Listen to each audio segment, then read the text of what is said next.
Greetings and welcome, everyone. It's All You Can Geek Moviecast, episode 541.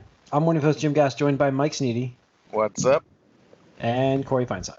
Hey. Hey, welcome, guys. Welcome, listeners and viewers, to 541 of the Moviecast. Whew. All right, Tony's not joining us tonight. You're blending into your shirt a little bit there, Jim. A little dark. I am. I think I need a little brightness here. So I'm going to tinker with the brightness live on the air. Color correction. But, nope. Yeah. Racist. No, it's wait, is this darker? Yeah, it's a little better. So yeah, it's there we go. Yeah, nice. Yeah, your dark shirt. Lesson learned. So, okay. Yeah. So welcome, listeners and viewers. 541, guys. Man, like I said, Tony's not gonna be joining us tonight. Good reasons. So, yeah. Congrats to him, and Congrats. Moving on. Well, it's family.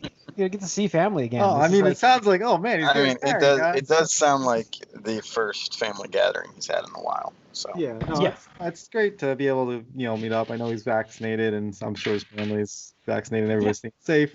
That's really awesome. Finally, being able to do things in person again. Just the way he said it, I was like, wait, is this what's going on with him? Did I miss something? Yeah. No. So it's pretty significant. Getting out of COVID. Yeah, I had no idea what he meant at first. I was like, what? And then I'm like, oh, he hasn't really seen his family for that long. Oh, wow. So, but anyways, guys, what have you been watching? I will start us off because I forgot this last few weeks to talk about Q, Into the Storm. Nice. I watched it on HBO Max. Obviously, I watched it up to last week because it finished last week. I watched all of it. 6 episodes long. Really makes you like... it's all the wrong people in that thing, but you kind of tries to explain where those people are coming from, give everybody a little summary of what that is. So it's basically QAnon. It's the QAnon thing. So you guys know about QAnon, like the whole, conspiracy. Well, if you say conspiracy around them, you get yelled at. Trust me, I know this because I know a few of them. Yeah, unfortunately. So I've had conversations with people from this QAnon movement, which is basically about this big conspiracy that, ultimately Donald Trump is like the savior of the world, and he's going to bring them to the promised land, and it's about like these pedophilias everywhere in government and in Hollywood, and it's just like crazy. Oh, I guess there was a pizza shop in D.C. that they thought was trafficking for underage kids and sex trafficking, and they're in the basement. That was what was posted by Q, except there is no basement to that place. So I don't know, it's a whole bunch of weird theories, and I guess it grabbed onto this movement of like people who, when you can't, I guess, comprehend something, especially with COVID happening, it makes you kind of attached to something else essentially. But this documentary is really, really well done. It's got like scenes of the creator who made 8chan, a disabled guy. He created, and then it goes through the whole thing about 8chan and like armed shootings and stuff too, like how that was responsible for it. And this guy's filming all of this stuff while he's filmed his documentary starting, I think, in 2018. He started it. And like there's interviews in 2018 about like how these people are really like riled up, and if Donald Trump were to ever lose, that would be really, really bad. And so you go back 2 years, you're like, holy shit, like it's all been out there. And but it's a great documentary, really well done. Like HBO Max has it, and it was, I actually, Cheapy from CADcast actually said on Twitter he really enjoyed it, so I was like, I'm gonna check it out, because I was like, whatever. Yeah, actually, I had a client ask me about it because like, randomly, just like they're like, oh, if you watch that Q documentary and HBO, like this, it's out of the blue, like no provocation, no like hey, we're talking about HBO now. It's like I work in the tech industry, but still like they're like, oh, if you watch this, and so it's been getting around, and it's definitely seems like it's fairly popular, and I know that they've been advertising it on HBO. It looks great. It's well done. Yeah. So it is really it's like a mystery of who's Q, and the guy tries to go through and solve that mystery for you. Yeah. And it's amazing. Like you have these people attached to this guy who some of them think he's like an NSA, former NSA agent. But the first Q posts, like that account got hacked originally on 4chan. Mm-hmm. And the guy's password was posted for all to see in the world, and his password was Matlock. No special characters, no, you know what I mean? Like, No. I'm like, if this guy's a former NSA, I'm sorry, everybody. No. So, my password's insane, and I'm not even mid-level security guy. You know what I mean? Like, my password is 16 characters of different letters and numbers and symbols. And, already giving people hints. Clues. yeah. So Hacked. yeah, Can't no trust words Jim's accounts created, and I anymore. don't form any words from it. You know what I mean? Like, it's just something I can attach to. Even more knowledge that we didn't have before. Yeah. So it's amazing. That's the thing is, again, those password managers. That's what I use. I just generate a random password, and you don't have to worry about it. Yeah. So, but yeah, I watched that. I watched Invincible as well. So, nice. This episode was shit. Wow. Mm-hmm. So episode 5. I don't know. Do you guys check it out yet at all? I still have Amazon, so I haven't gotten a chance to. Yeah. No, I mean, the worst part. Steal my aunt's account or something. Yeah, I mean, I didn't get to watch Falcon and Winter Soldier episode yet. I know wow. I didn't get to watch it yet because I watched Heel Mania over the weekend too. Oh yeah. It's not WrestleMania, it's Heel Mania for those wondering. 13 of 14 matches ended with heels. So there was like unbelievable bad guys turnout in that. Well, no. Well, that's what you get for booing Hulk Hogan.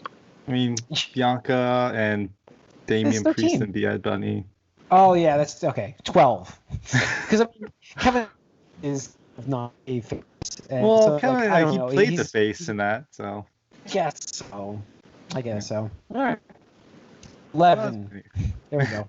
11 of 14. Because you can't I argue don't the know. other matches. Orton and Fiend, I don't know who's what in that, so who knows. No, they're both heels. Both heels. So, all right. That's it for me, really.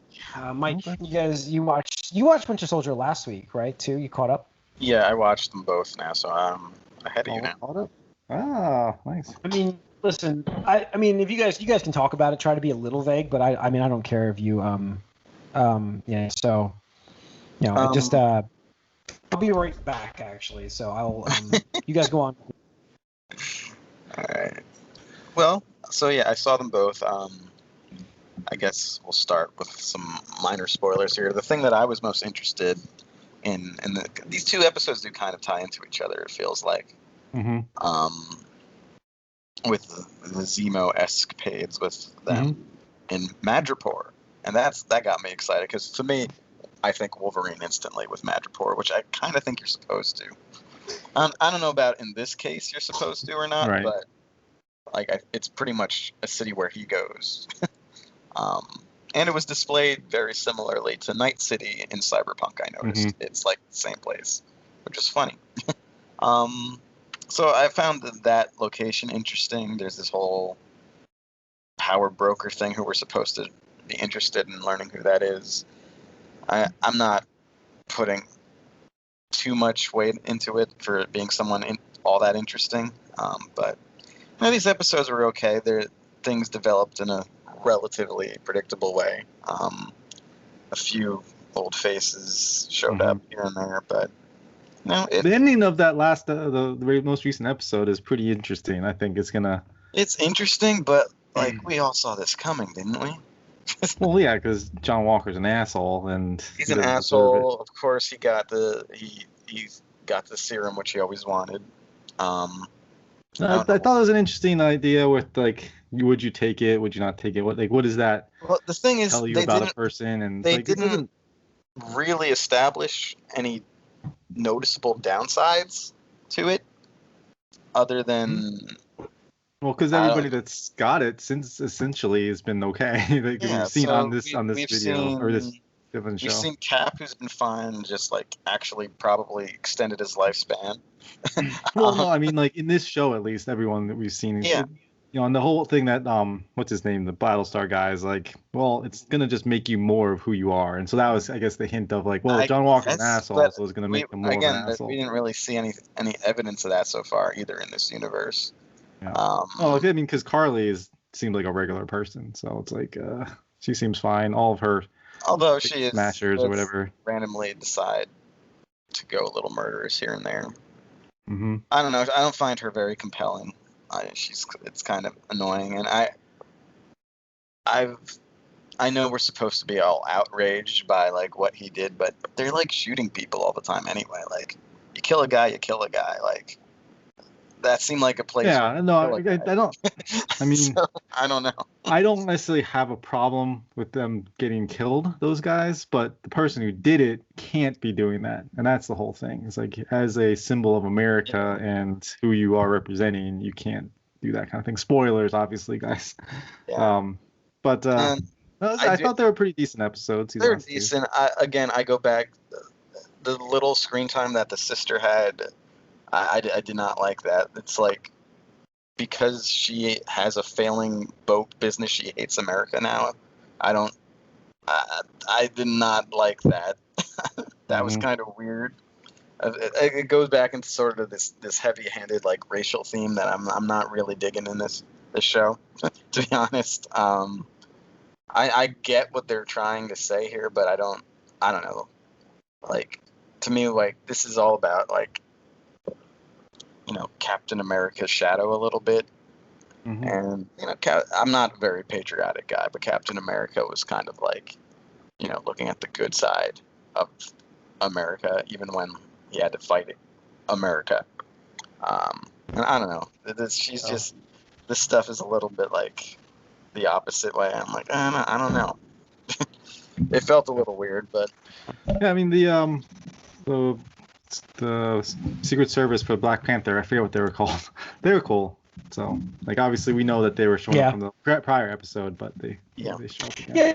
Yeah. No, I mean, there's not really much in terms of spoilers for the show, so it's not like the end of the world for me to hear what's going on, really, because I'm still going to watch the episode. There's some minor stuff at the very end of the next episode, which we won't go into anymore for you.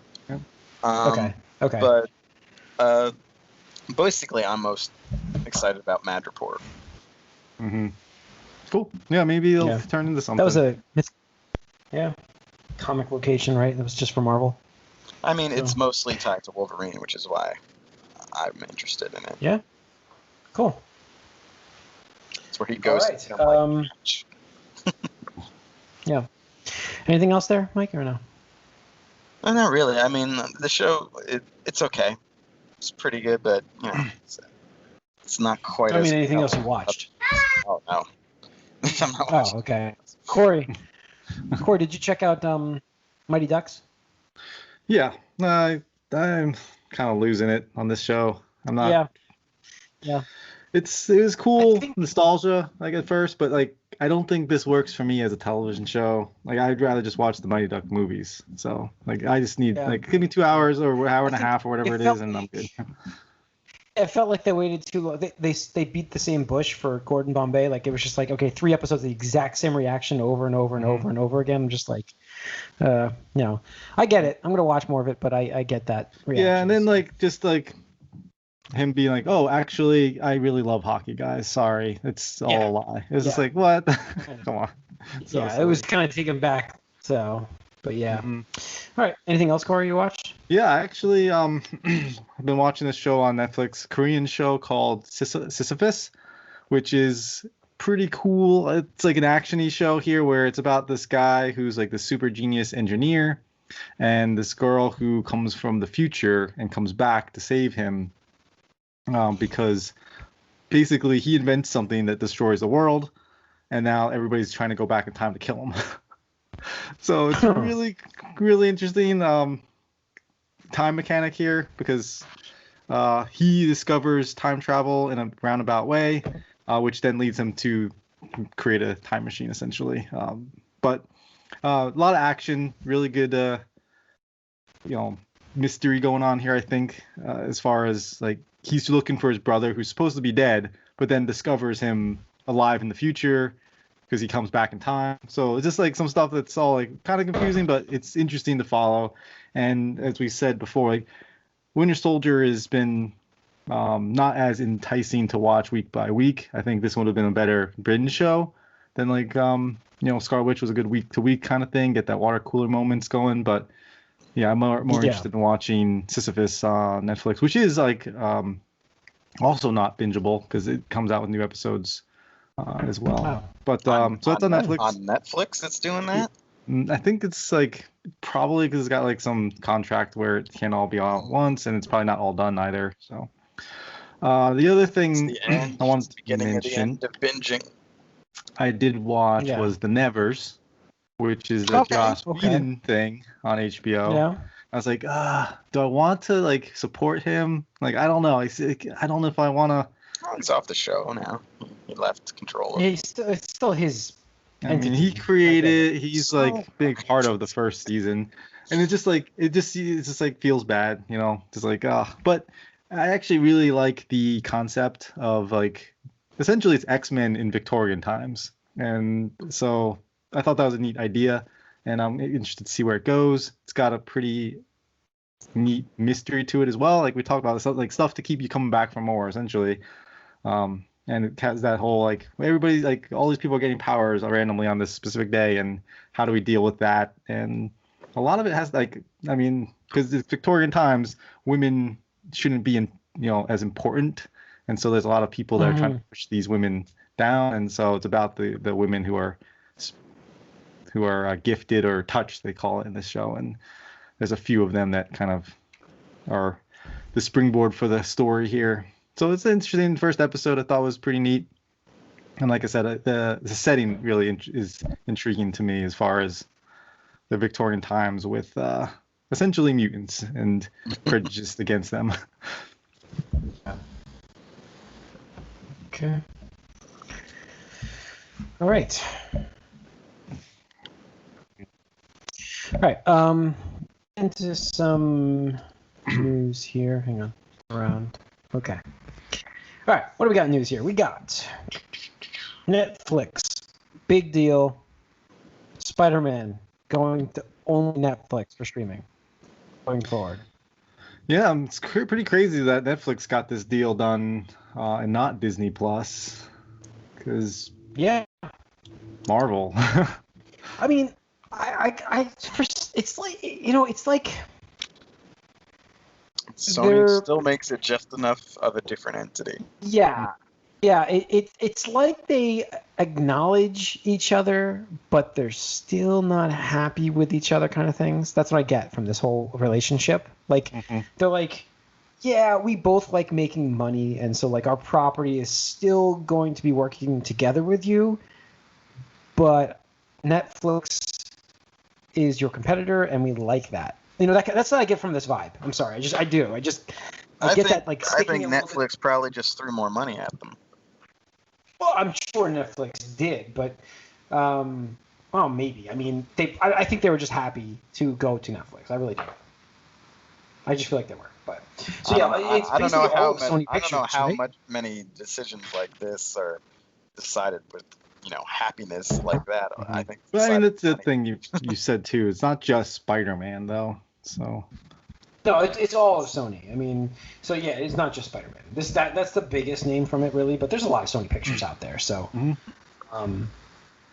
but I don't know. It's interesting that they did that. It's going to be interesting to see how. I mean, Netflix is just killing it. It's not like Disney Plus is going to get all of Sony Pictures. Right.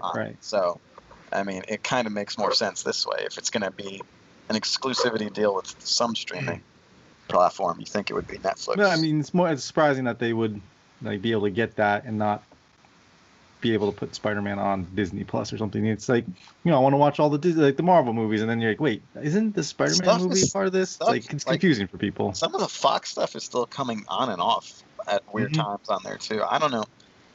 Disney Plus, it's been a little disappointing to me as a platform so far. Yeah, it's got a couple good things, obviously Mandalorian and Scarlet Witch, but yeah, for the most part, if you have seen a lot of the stuff already, it's like, it's cool, it's there, but it's not. No, I mean, I thought its library would be a little more complete by now, but I don't know. No, it's like Netflix. That's the thing, is that they're just leading the way as far as original content, and then getting content that's familiar that you want to watch as well. I mean, honestly, Netflix has been moving away from stuff like that lately, and now this is kind of a different thing than it's what it's been doing.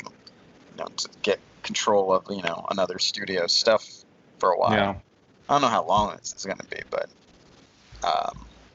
it hasn't been what they've been doing lately, so it's interesting. Sure, that's true. Yeah. So, all right. There we go. Let's see what else we got. Lucy Liu. This is news. Lucy Liu joins as a villain for Shazam 2. Yeah. Shazam is interesting because I like the movie. And now you're getting Black Adam. We heard about Black Adam, big reveal of it's coming soon. Oh, yeah. The Rock, I mean, so in love with that character. Yeah. The Rock loves that character so much. And then we're gonna get. So is that?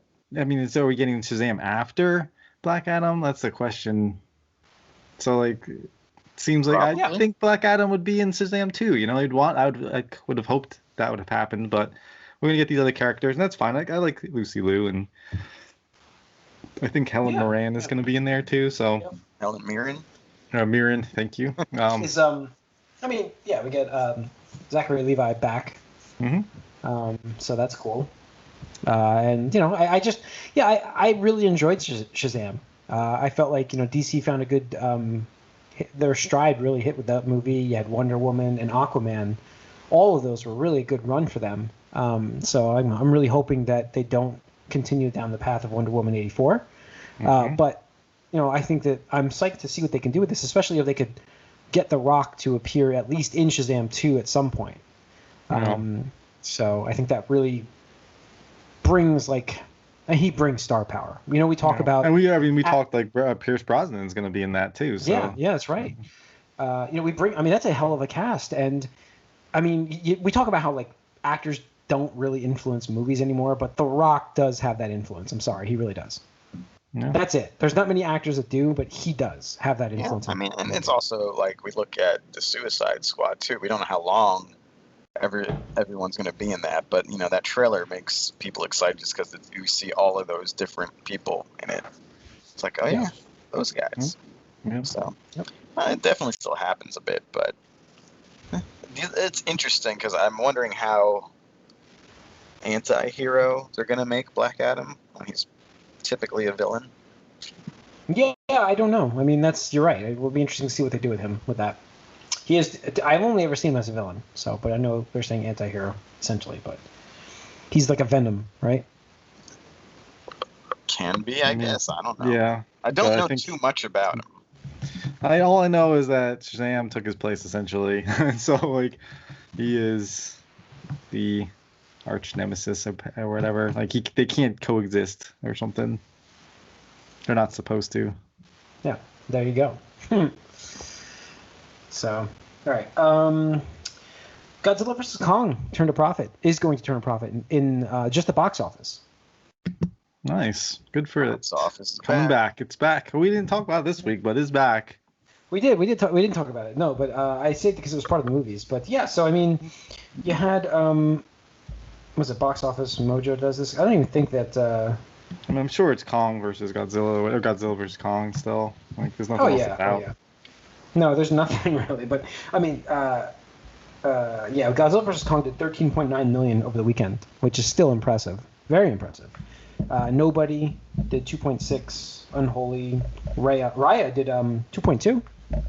So, these are not great numbers to us, but they're great numbers for a pandemic box office. And Godzilla vs. Kong. They're all available, I think, streaming at the same time. Yeah, and so that's why I kind of left this a little bit off here. And we have one more piece of news, but does streaming cut into the revenue? It's got to. It's a different kind of revenue, but yeah, it changes the way Godzilla vs. Kong in just box office sales is going to turn a profit, so it's going to still make a profit. And if it was, it would be more dependent, obviously, on just box office sales if it wasn't in streaming. But that's what I'm saying. But it would be a lot more, I would think. Mm-hmm. No, if this was 2019, that Godzilla vs. Kong would be at $100 million by now. Sure. I just wonder what it's made. Essentially, what it's made. The pricing pool thing is tough to follow. So how much? What is it at right now, worldwide? $357. worldwide. 357? Oh snap! I think so. That's much higher than I expected. I think it was 350. Yeah, no, I'm this double would've check. been- Double check. Am I This would have wrong? been something that opened at like 80 million, 357. like a normal Almost 358. time. Yeah. Okay. Almost 358 million worldwide. So that's a hell of a That haul. is crazy. Yeah. Yeah. No, that's way you more imagine- than I expected. So This may have shocked us numbers wise if it actually launched out of the pandemic. Like if we didn't like have I it say, going on, it I would really wonder be. what I mean, it yeah, it would be interesting. Like you were saying, 80. It could be. Yeah, depends. Like if it was 2019, I definitely could see 80 easily. Yeah. I mean, we're getting crazy numbers too for like these big franchises as well. For a while, they're just ramping up. I really wonder what it could like, and not only that, but I also wonder what it's made in terms of them revenue and streaming. Like, I wonder how many people got HBO Max, how many people have watched this on HBO Max. Yeah, like, that's so hard to track too. You know, Yeah. like They have to decide to release that to us. because for one thing, you have people that are all gonna watch it together on one account. So let's say like you have your family of 3 people, 4 people that would have paid tickets. And then who knows? Maybe those people are also sharing it with their other family in other places. So Yeah. there's another, Yeah. a couple other, 4, 5, 6 people that aren't paying to see this movie. At the same time, maybe half of those people don't go to see the movie anyway. They're only watching it because they're streaming. I really wonder if I would have made it. I probably would have made it to the movies. Okay, let's say the pandemic wasn't happening. This is the kind of movie where I don't know if I would have seen it in the theaters. I would have seen this in the theater, absolutely. Then it's I a freaking probably big would've ass John Lyons monster movie. Come on. This Then is a movie that I would only see if I was invited. in a group Then I to probably see would have it. gone with you guys to see it. That's what would have happened. Yeah, I mean, I just- didn't have high expectations for it being an amazing movie, but it was fine. It was a Sure. good popcorn flick. hmm So But that's like you want to see big monsters clashing on the big screen, like that's Sure. that's where they shine. yeah. But anyways, I mean, that's what I do miss. Like I was like, this would have been because I was watching. I was thinking like, this would have been really cool to see on a big screen. And because it was Honestly- available streaming from the beginning, like all of the box office is pretty much people who prefer to see it in a movie theater. And are willing to take that risk. Yeah, honestly, I've all but decided. Like, it's pretty much I'm just waiting for Black Friday. I will own a 77 OLED this year. 77. So it's. I just have to wait. There's no reason to spend the much money as it is now because I know Black Friday will be cheaper. Unless I see it drop to the price that it was on Black Friday of last year, I'm gonna hold off and wait. But I can't. I'm definitely getting a bigger screen TV here without a doubt. So, yeah. All right. San Diego ComicCon has been canceled for its in-person event that was supposed to be in November. I'm not shocked. I just can't believe that it was actually having an event. So, Like I said, I think there's chances that we see stuff happening in the last 3 months of the year, but I'm not too shocked that they. I mean, either way, I'm not shocked if they have it, and I'm not shocked if they cancel it. It seems exactly. like it could go either way. Yep. So are there alternate plans? They'll do an online event. They're going to do an online thing. So look for that. It's going to be interesting. I mean, the cool thing is we can actually see San Diego Comic-Con this time. You know what I mean? Like, we can be involved in that a little bit. So In a way, yeah. in a way, yeah. All right, and that's really it for the news. That's kind of it for the podcast. Yeah. Yeah, it's gonna wrap it up. Thanks for tuning in. You can write us allyoucangeek@gmail.com. You can follow us on Twitter. If you're watching this on YouTube, please hit that like and that subscribe button. We appreciate it, guys. We'll see you guys next week. We're out.